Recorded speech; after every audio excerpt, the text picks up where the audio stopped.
rep laterally, then snatch, then back to rack, lateral tactical clean, snatch, and come back up and repeat.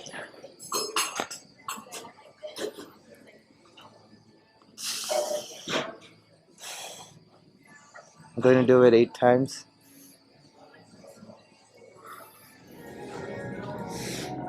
It's Black Friday, but I didn't really do any shopping. I just bought some crypto, but it wasn't like the prices were low or anything, so it's not like I got it on sale, quote unquote. In any case, at the gym, not thinking about, starting off with some sled and kettlebell based circuits, and then later on I'm going to do some or an extended mobility session as well. So for the first set of exercises, doing reverse sled,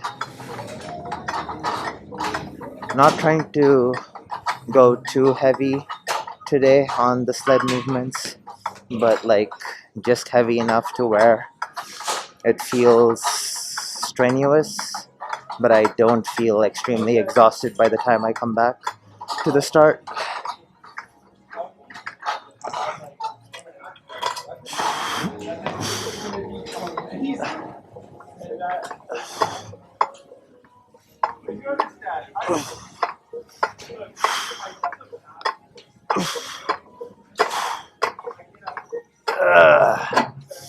Then with the kettlebells, so I have one 40-pound kettlebell and the 28 kilogram, but with the 40-pound kettlebell, I'm going to do 10 clean to presses.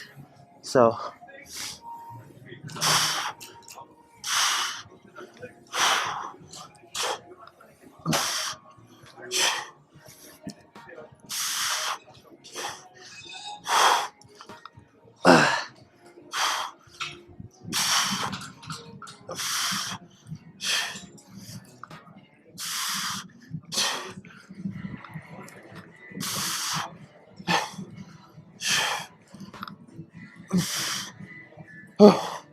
going for 8. I think I mentioned that already.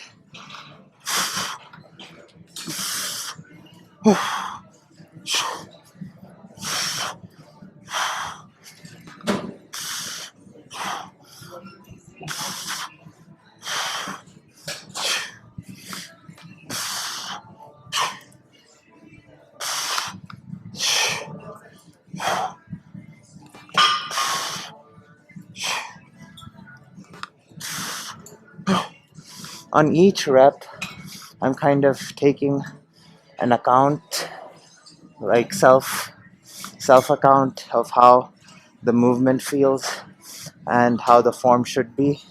Like each rep, I try to make it as perfect as possible. Ending off with 8 alternate hand to hand kettlebell swings with the 28 kilogram, 62-pound kettlebell.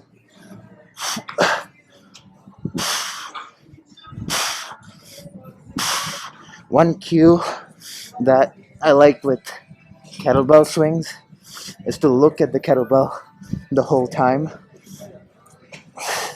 That forces your neck to stay in neutral spine and not have it hyperextended.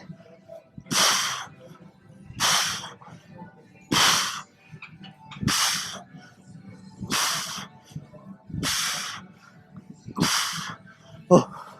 So yeah, doing these 3 movements for 5 sets, and on to something else. For the next set of movements, starting with reverse and forward sled again. I don't know, I just really like these movements. I feel like it hits the quads or just the legs overall really well, and it's I don't know, pretty quote unquote easy movement.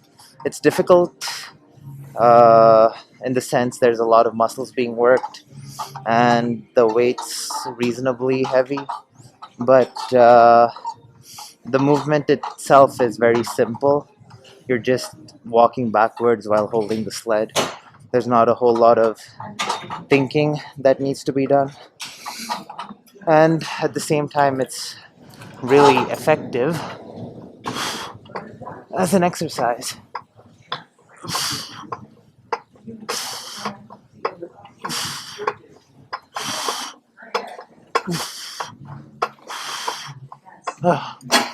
For the second movement, I'm going to do overhead carries.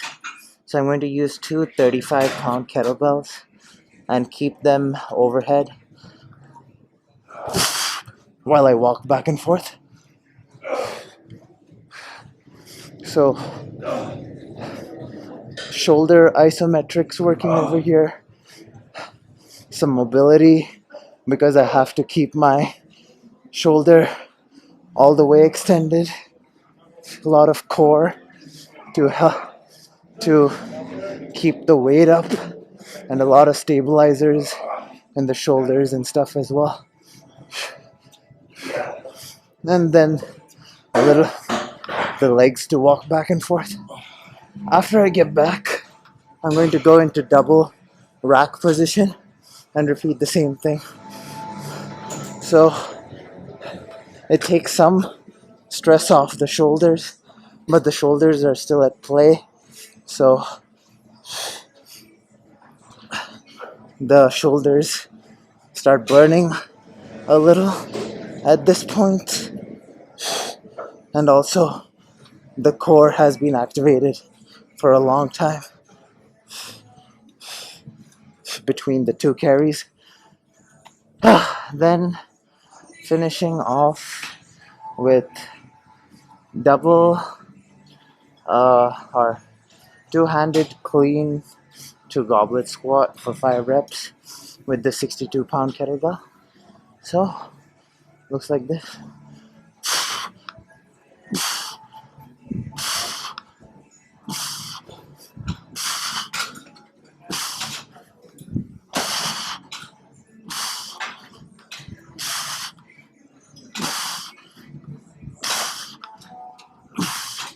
Oh, so yeah, doing these 3 movements for now.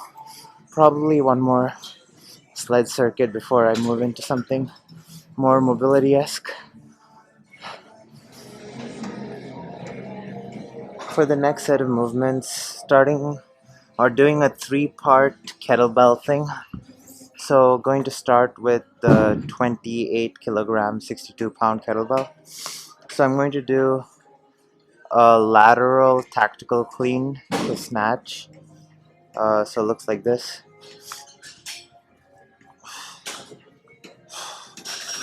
So first going to get it into rack position.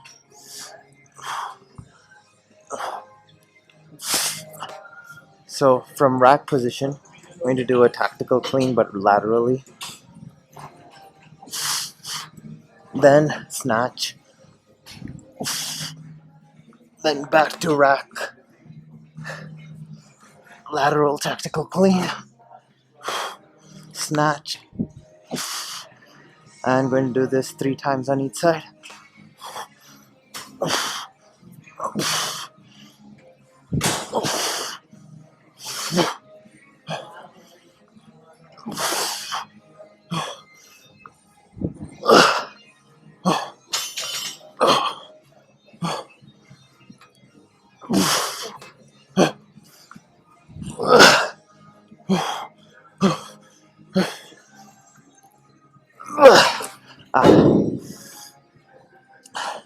Didn't catch it properly.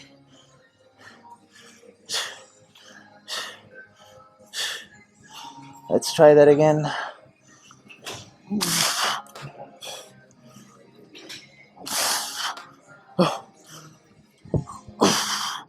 There you go. Then with the two 35-pound kettlebells, I'm going to do staggered stance double kettlebell, staggered stance cleans. So I'm going to keep one foot in between both the kettlebells, and then like step as I clean, then alternate the feet.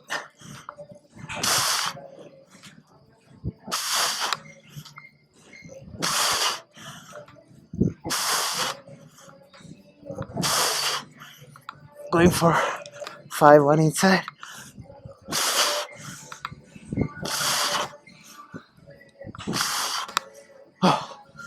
After 5 each side of that, with the 25-pound kettlebell, I'm going to do 8 step snatches on each side.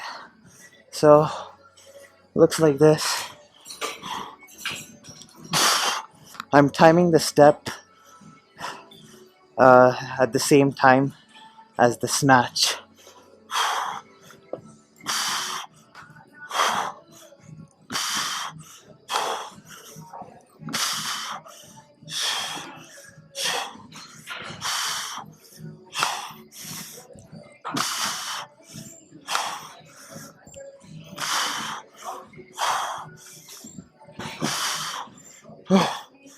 Oh, switching sides.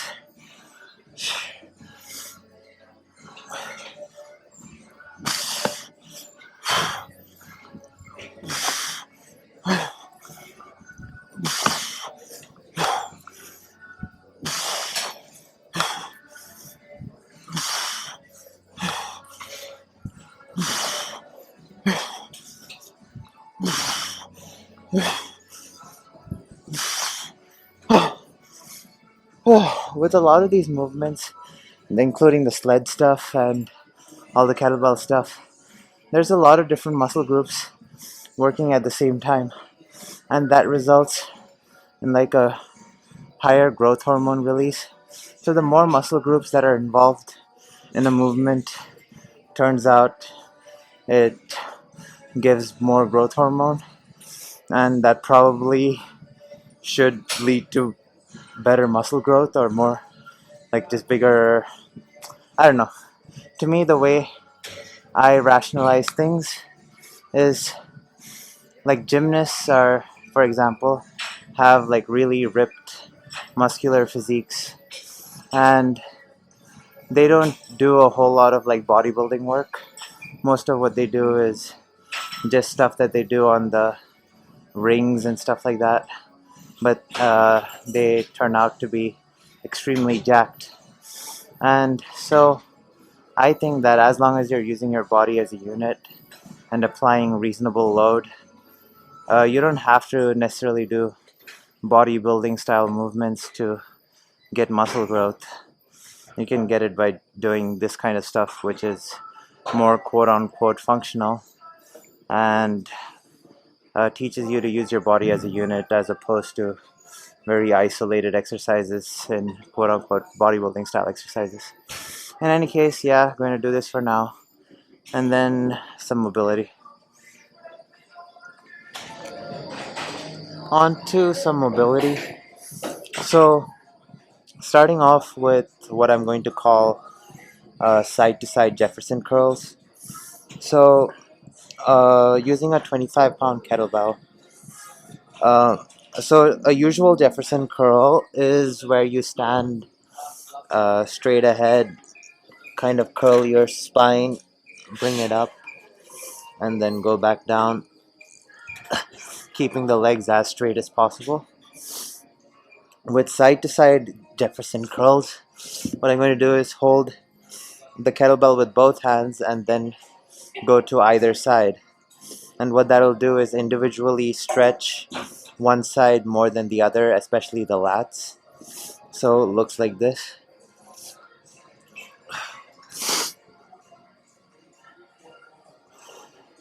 Slowly descending till the kettlebell touches the floor.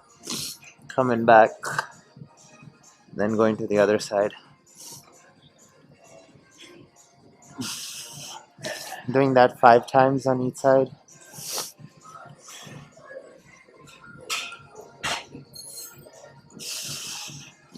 for me, my left side seems to be tighter or less stretchy than the right side.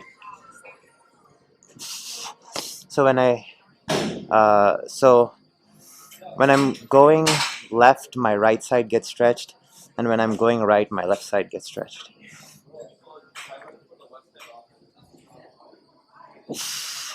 So going to the right is a little bit more difficult for me since my left side is tighter.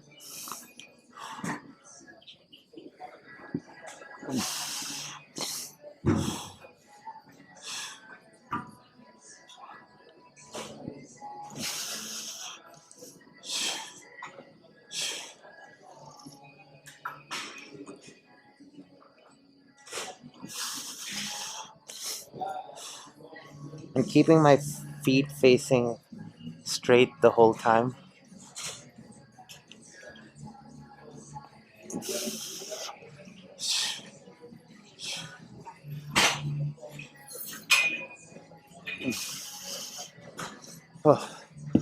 Then going to do 8 leg elevated ATG split squats to stretch out the hip flexors. So leaning into the forward leg, getting a full knee bend, and then pushing back with the quad.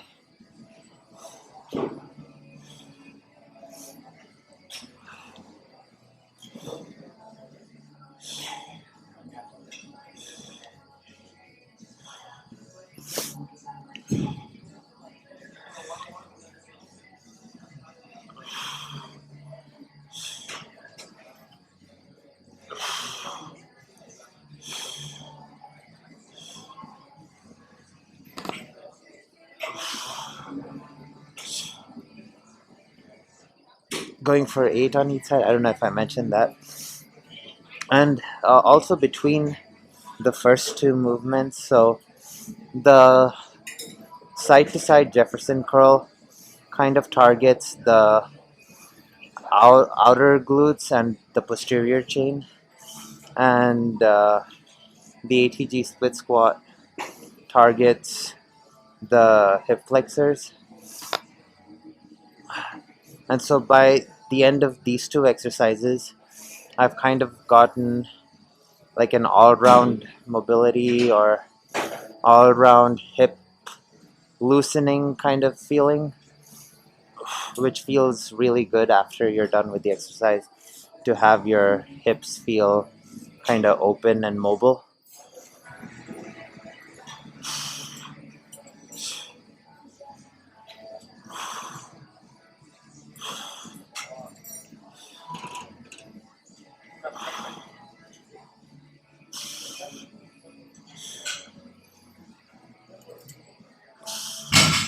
And finishing off with seated uh, kettlebell windmills. So using a 20-pound kettlebell, I'm going to get it into like overhead position. Keep my feet spaced apart so that I can bend in between it, and going to keep like an bent elbow and lean in down and look at the kettlebell. Feel this stretch for a bit and come back up and repeat.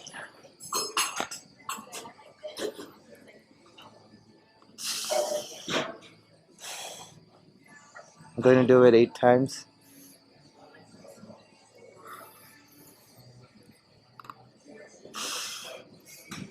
So shoulder, core, quadratus lumborum, which is the side of the body, and posterior chain involved in this movement.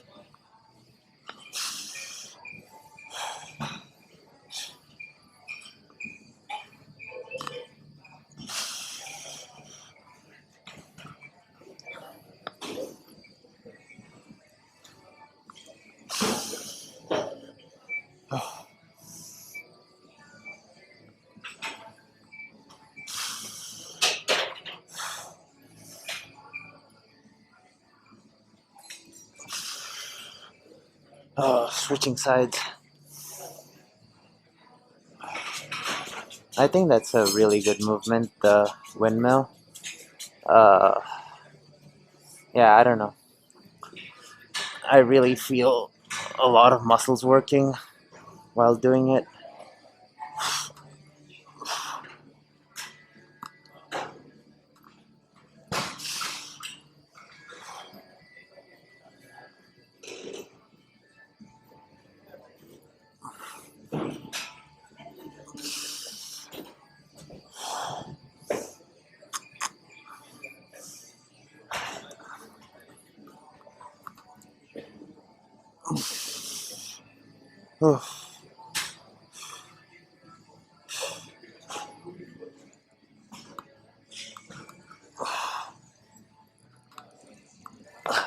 It also makes, or this movement also makes the mobility difference between both sides very apparent.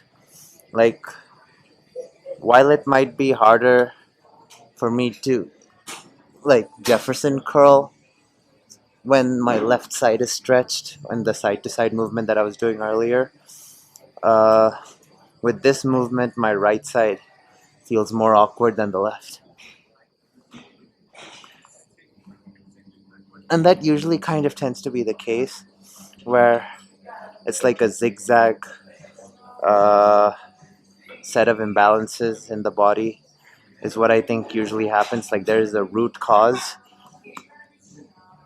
like the first muscle that gets tight, and then usually something on the opposite side, but slightly above or below, compensates for that tightness. And depending on how soon you rectify the initial imbalance, it just leads to developing more imbalances in your body, and usually in kind of like a zigzag manner, if that makes sense.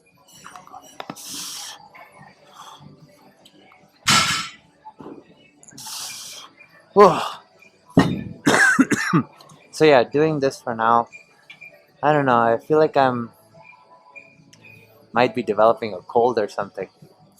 In any case, going to do this for a bit, and then probably head out after that.